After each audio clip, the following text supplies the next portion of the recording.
internet.com. On peut faire un petit point sur ce que fait Kamel Chibli, qu'on suit sur les réseaux. On sait qu'il galope, hein, comme d'habitude, partout en région.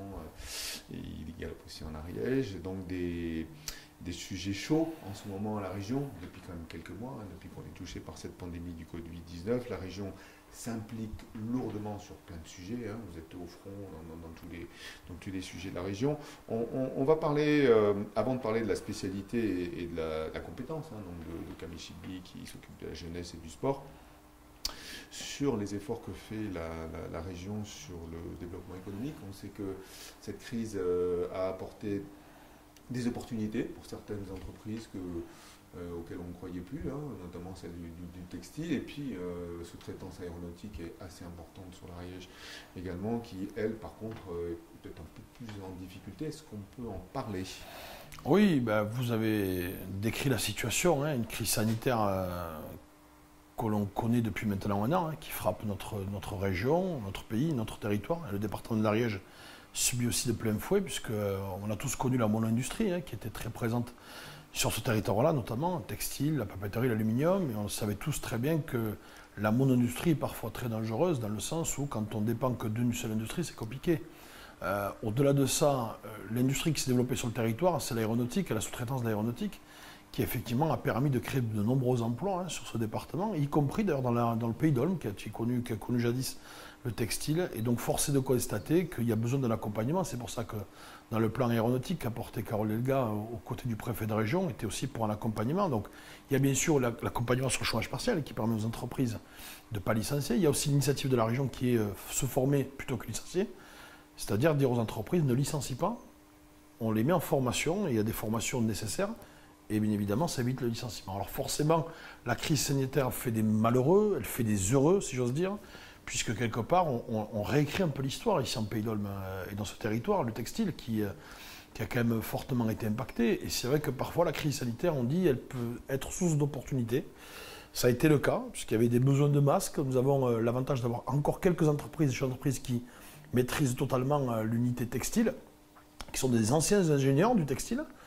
Et bien évidemment, il y a aussi la question qui n'est pas neutre, c'est comment on peut répondre à la situation sanitaire en essayant de donner les masques qui sont nécessaires sur ce territoire. On a connu cette période-là beaucoup plus forte il y a à peu près 6 mois, 1 an. Et la région, elle a voulu créer une espèce de consortium, une espèce de partenariat public-privé qui permet, notamment avec son agence de développement, c'est-à-dire créer une Occitanie Protect, qui est un regroupement entre le privé et le public pour répondre effectivement à la question de la réindustrialisation locale. Donc forcément, on l'a vu ensemble sur notamment ex-Adient, notamment Sedge, ex-Michel Thierry, pour ceux qui connaissent, qui quelque part a pu consolider et éviter peut-être des licenciements, hein, sur l'unité, puisqu'il y a quand même plus de 210 emplois sur le secteur.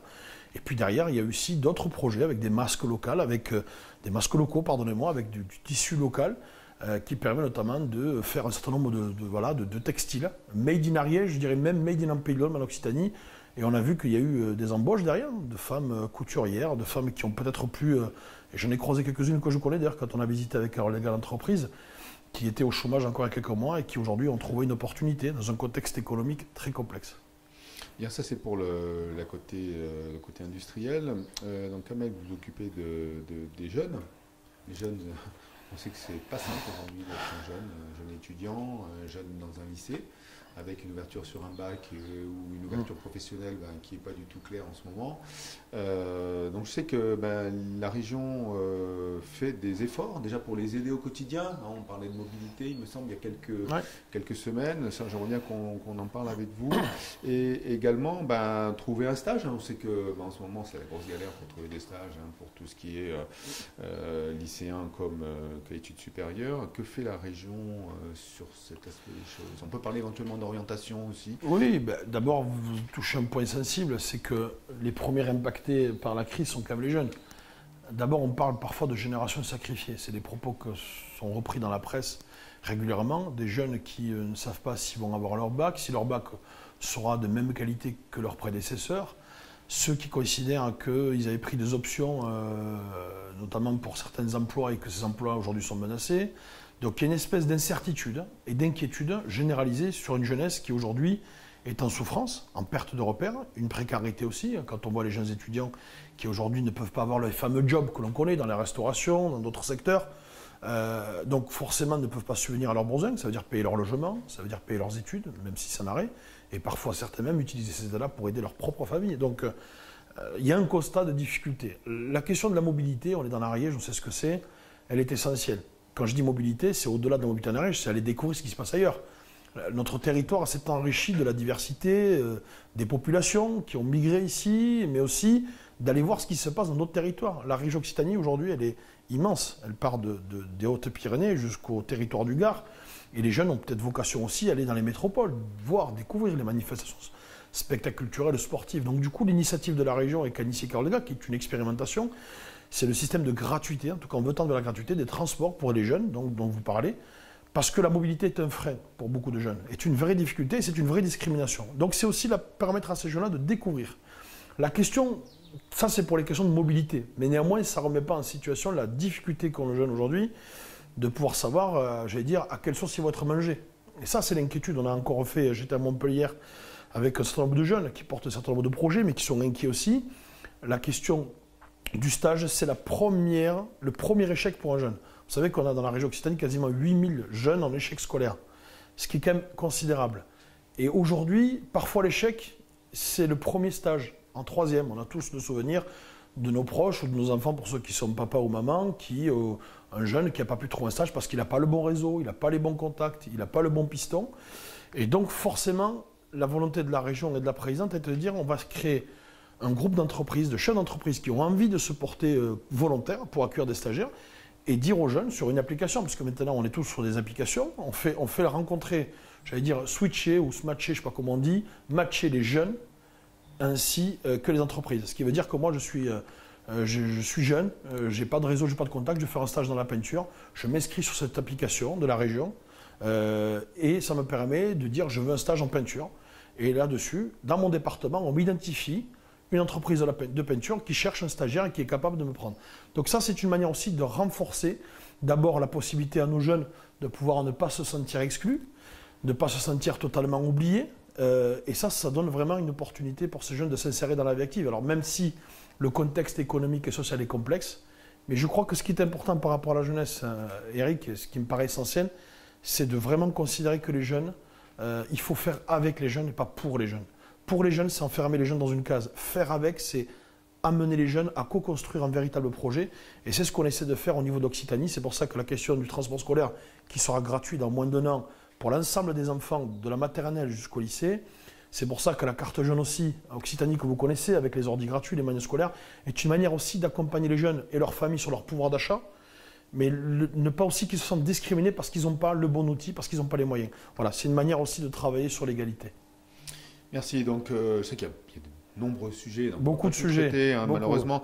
Alors là, on va jouer perso. Hein, on va se dire, il y a le tourisme, hein, quand même. L'Ariège, l'Ariège cet été, c'est la grosse interrogation. Déjà cet hiver, c'était aussi une très grosse interrogation. Bon, elle a été un peu pliée par le gouvernement, puisqu'en fait, les stations n'ont pas pu ouvrir leur montée mécanique.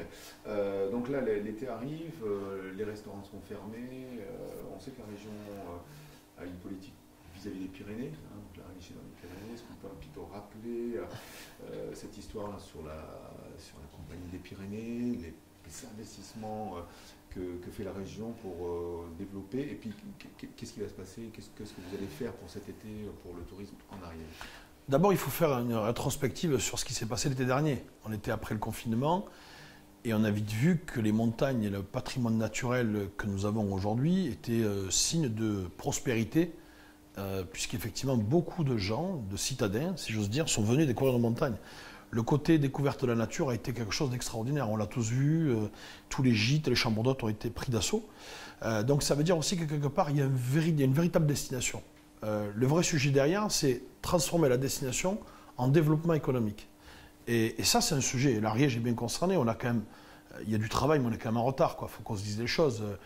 La grande opération qui a été menée, c'est celle du Château de Foix, avec l'investissement important du département, apporté financièrement de façon très importante par des fonds européens région et par la région, qui a accompagné quasiment autour de 50% de projet, permet de changer, je dirais, de passer une étape supérieure et de monter en division et monter en gamme.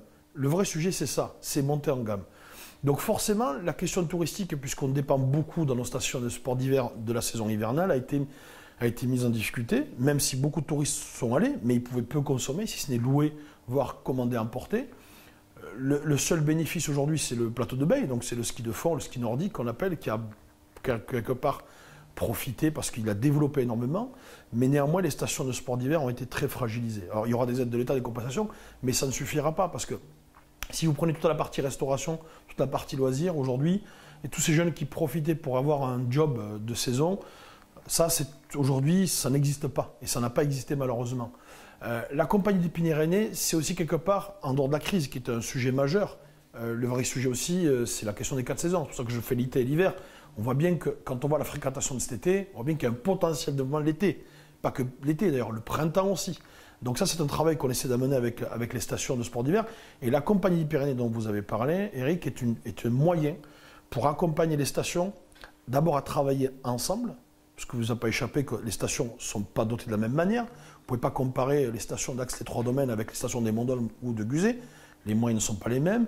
La clientèle n'est pas la même, on n'est pas sur les mêmes axes. Donc la question aussi, c'est comment on travaille intelligemment ensemble pour développer un projet de destination. Le vrai sujet qu'on a dans le Pyrénées, c'est la dimension destination. Si on veut attirer des clientèles, il faut une destination, travailler sur une communication globale. C'est ce qu'est capable de faire la compagnie des Pyrénées, ce que n'est pas capable de faire la station des Monts-d'Olme ou de Guzet par exemple. À un moment donné, il y a chacun, je veux dire, chaque secteur est un métier. La communication, la prospection est un métier. Et ça, il faut que la compagnie des Pyrénées amène cette logistique-là. Et en même temps, elle amène aussi un investissement. Comment développer d'autres services pendant l'été? On a beaucoup parlé de la luge de Guzet. C'est des choses qui effectivement se développent. On sait ce qui se passe dans les Alpes sur des projets très structurants qui amènent une autre clientèle. Et puis, bien évidemment, on ne peut pas faire ça si on ne parle pas d'hébergement. Vous savez qu'il y a un gros dossier qu'on a soutenu, qu'on porte, nous, la région, avec la REC, d'un hôtel 4 étoiles sur Axe-les-Thermes. La question de l'hôtellerie, la question de l'hébergement est un sujet majeur. Si on ne travaille pas cette question en même temps, ça sera difficile. On peut faire le parallèle avec le littoral.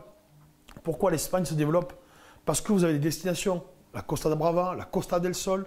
Nous, aujourd'hui, on veut travailler sur une destination de la Méditerranée, Occitanie-Méditerranée. Il faut qu'on travaille sur une destination qui permettra à l'ensemble des touristes au plan international, parce que ça reviendra.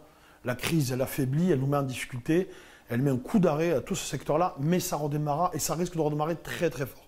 Donc aujourd'hui, la région, effectivement, se dote d'outils pour permettre d'accompagner les stations des Pyrénées, mais pas que, le massif montagneux des Pyrénées à se développer et aussi peut-être à leur donner une expertise qu'ils n'ont pas aujourd'hui.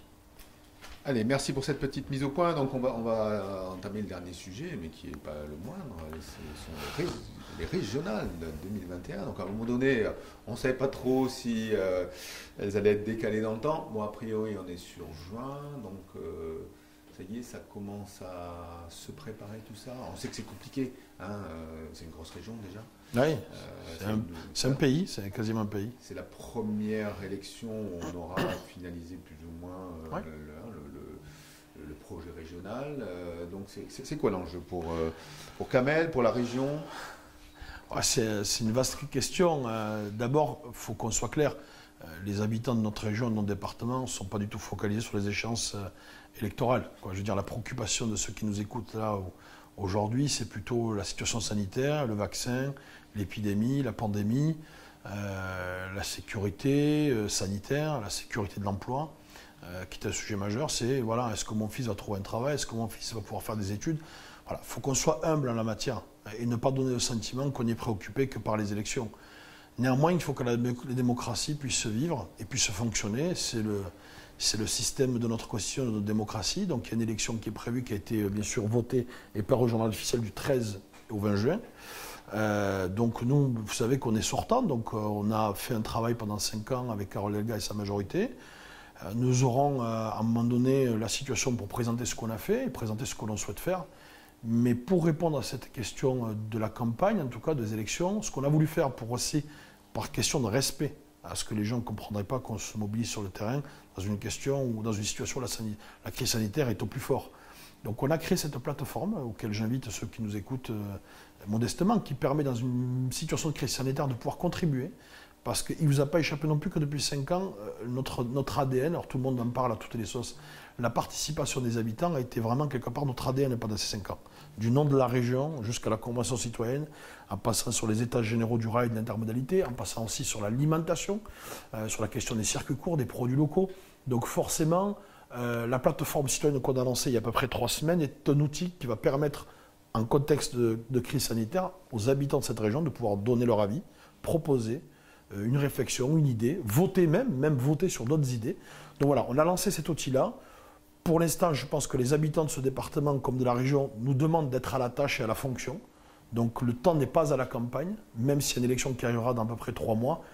Donc voilà, moi il y a un travail à faire, il ne vous a pas échappé qu'il y a un risque Rassemblement national, Front national très fort dans cette région. Comme vous l'avez dit, c'est la première élection post-ancienne région, parce qu'il y a 6 ans, elle s'appelait la région Languedoc-Roussillon-Midi-Pyrénées. Aujourd'hui, c'est la première élection versus Occitanie. Donc voilà, avec la présidente, on crée les conditions d'une majorité, on rassemble tous ceux qui veulent travailler pour l'intérêt de cette région, en étant bien sûr modeste, humble, mais déterminé à faire avancer nos idées comme on l'a fait pendant 5 ans. Et c'est sûr qu'avec tout ce qu'on a pu faire pendant 5 ans, on voit bien que cette région, elle demande aussi de la mobilisation, elle demande de la proximité. Et je vois bien que les échéances électorales ne sont plus les mêmes. L'engagement politique doit être total. Il doit être vraiment... les gens attendent de la proximité, attendent du contact direct. Donc en tout cas, nous, c'est ce qu'on essaie de faire et c'est ce qu'on fera pendant 6 ans. Et on fera en sorte, bien sûr, de présenter un projet qui réponde aux attentes des habitants de ce département et de la région. Et comme je le dis, dans un contexte sanitaire dont je ne sais pas comment on va en sortir dans quelques semaines. Donc voilà, la tâche est quelque part à la fonction qui est la mienne en tant que vice-président. La présidente a 500% de son travail, vous l'avez vu, entre Bosch, entre les problématiques d'emploi, notamment Robert Duval et ailleurs. On nous attend sur d'autres sujets que sur des élections électorales. Allez, pour une petite synthèse, mais alors très très courte. Je me rappelle, il y a 5 ans, on avait un problème sur ce nom, ce fameux nom, Occitanie. Voilà. Donc est-ce qu'aujourd'hui, Occitanie, c'est que ça veut dire quelque chose dans la tête des administrés de cette région? Est-ce qu'ils se reconnaissent entre habitants de la région Occitanie? Je pense que Occitanie-Pyrénées-Méditerranée est quelque part un nom qui a fait son chemin. Il y a quelques années, on n'était pas sûr de... Il y a d'autres régions auxquelles c'est difficile. Hein. Je pense que nous, aujourd'hui, on a réussi à faire région. Je pense qu'on a réussi à faire région. Bien sûr qu'il y a la problématique catalane qui est un sujet majeur de nos amis catalans des Pyrénées-Orientales. Mais globalement, je pense que les gens se sont totalement accaparés. Donc il y a eu un gros travail aussi que nous avons fait pendant 5 ans, qui a permis aussi à l'ensemble des habitants de se sentir concernés et sentir appartenir à cette identité régionale qui est l'Occitanie, Pyrénées-Méditerranée, je le redis pour ceux qui sont attachés aux Pyrénées et à la Méditerranée. Mais j'ai plutôt le sentiment que oui, ce n'était pas forcément gagné d'avance. On a respecté le vote démocratique, puisqu'il ne vous a pas échappé qu'on a fait une consultation, et le nom Occitanie est sorti quasiment à 50%. Donc on a respecté, vous savez, la parole en politique, elle est essentielle. Il y a ceux qui le disent et ceux qui le font. Nous, on le fait. Et merci Kamel, c'est toujours un plaisir de vous recevoir sur notre petit plateau. Merci Azinat. Dans un contexte un peu compliqué, mais à la prochaine. À bientôt, merci.